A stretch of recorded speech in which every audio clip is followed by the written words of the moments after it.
गांव में एक किसान रहता था। उसके परिवार में उसकी पत्नी और एक लड़का था। कुछ सालों के बाद पत्नी की मृत्यु हो गई। उस समय लड़के की उम्र 10 साल थी। किसान ने दूसरी शादी कर ली। उस दूसरी पत्नी से भी किसान को एक पुत्र प्राप्त हुआ। किसान की दूसरी पत्नी की भी कुछ समय बाद मृत्यु हो गई। किसान का बड़ा बेटा जो पहली पत्नी से प्राप्त हुआ था, जब शादी के योग्य हुआ तब किसान ने बड़े बेटे की शादी कर दी। फिर किसान की भी कुछ समय बाद मृत्यु हो गई। किसान का छोटा बेटा जो दूसरी पत्नी से प्राप्त हुआ था और पहली पत्नी से प्राप्त बड़ा बेटा दोनों साथ साथ रहते थे।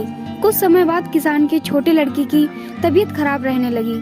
बड़े भाई ने कुछ आसपास के वैद्यों से इलाज करवाया पर कोई राहत ना मिली। छोटे भाई की दिन ब दिन तबीयत बिगड़ती जा रही थी और बहुत खर्च भी हो रहा था। एक दिन बड़े भाई ने अपनी पत्नी से सलाह की, यदि ये छोटा भाई मर जाए तो हमें इसके इलाज के लिए पैसा खर्च ना करना पड़ेगा और जायदाद में आधा हिस्सा भी नहीं देना पड़ेगा। तब उसकी पत्नी ने कहा कि क्यों ना किसी वैद्य से बात करके इसे जहर दे दिया जाए, किसी को पता भी ना चलेगा, किसी रिश्तेदारी में भी कोई शक ना करेगा कि बीमार था, बीमारी से मृत्यु हो गई। बड़े भाई ने ऐसे ही किया। एक वैद्य से बात की कि आप अपनी फीस बताओ, ऐसा करना मेरे छोटे बीमार भाई को दवा के बहाने से जहर देना है। वैद्य ने बात मान ली और लड़के को जहर दे दिया और लड़के की मृत्यु हो गई।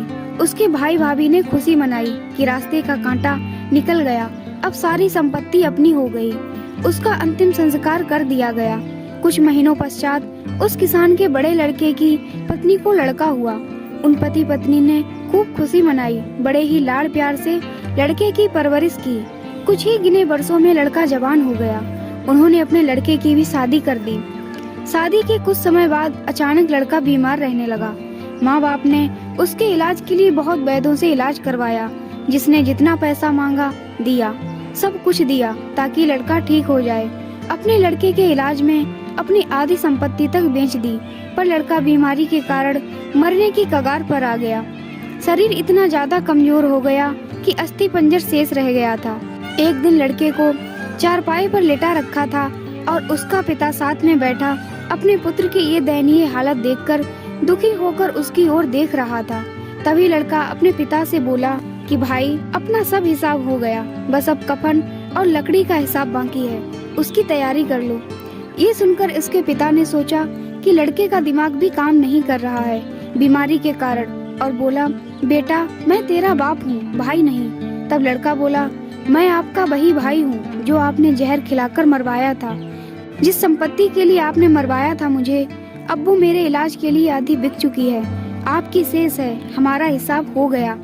तब उसका पिता फूट फूट कर रोते हुए बोला कि मेरा तो कुल नाश हो गया, जो किया मेरे आगे आ गया, पर तेरी पत्नी का क्या दोष है जो इस बेचारी को जिंदा जलाया जाएगा। उस समय सती प्रथा थी, जिसमें पति के मरने के बाद पत्नी को पति की चिता के साथ जला दिया जाता था।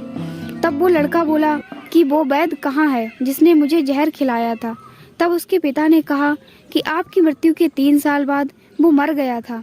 तब लड़के ने कहा, ये वही दुष्ट वैद्य आज मेरी पत्नी रूप में है, मेरे मरने पर इसे जिंदा जलाया जाएगा। हमारा जीवन जो उतार चढ़ाव से भरा है, इसके पीछे हमारे अपने ही कर्म होते हैं। हम जैसा बोएंगे वैसा ही काटना पड़ेगा। कर्म करो तो फल मिलता है, आज नहीं तो कल मिलता है। जितना गहरा अधिक हो कुआं, उतना मीठा जल मिलता है।